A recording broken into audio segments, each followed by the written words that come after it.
بسم الله والصلاة والسلام على رسول الله اما بعد عزیزان محترم مرچگی میں حدیث موضوع یک نبوی علاج یہ بابتائیں کہ یک نبوی علاج اللہ رسول صلی اللہ علیہ وسلم چیز ترغیب داتک اور چیز کے ہستے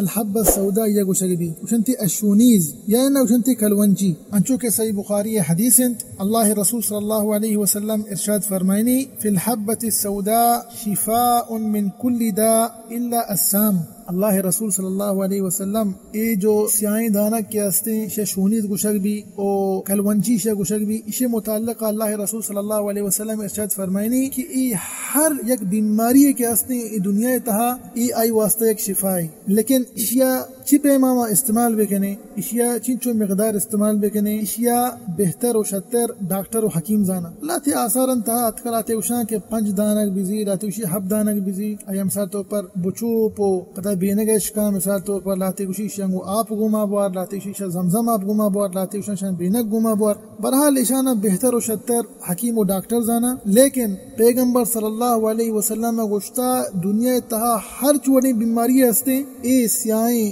دانک کے ہستے کلونجی آئی واسطہ ایک شفائی بتا پیغمبر صلی اللہ علیہ وسلم گوشت فقط یک چیزی کے ہستے یہ آئیے علاج و شفا نہیں الا سام کے ہستے موتیں حقا موتا علاج نیست چاہی حدیثہ چی زانک بھی کہ اے سیائیں دانک کے ہستے کلونجی اسی ایک فضیلت ہستے دین اسلام تھا کہ یہ ایک علاج ہے اور چونی علاج ہر وڑی بیماری کے ہستے دنیا تہا یہ روح زمین سرا یہ آئی واسطہ ایک علاج ہے، لہذا چچو مقدار استعمال کرنا کہ بہتر ڈاکٹر و حکیم دانا دعائیں کہ اللہ سبحانہ و تعالی مارا و شمارا و سرجم مسلمانہ اللہ رسول صلی اللہ علیہ وسلم سنتا سرا عمل کرنے کے توفیق بدا آمین رب العالمین وصلی اللہ وسلم علی نبینا محمد وعلی آلہ وصحبہ وسلم اجمعین۔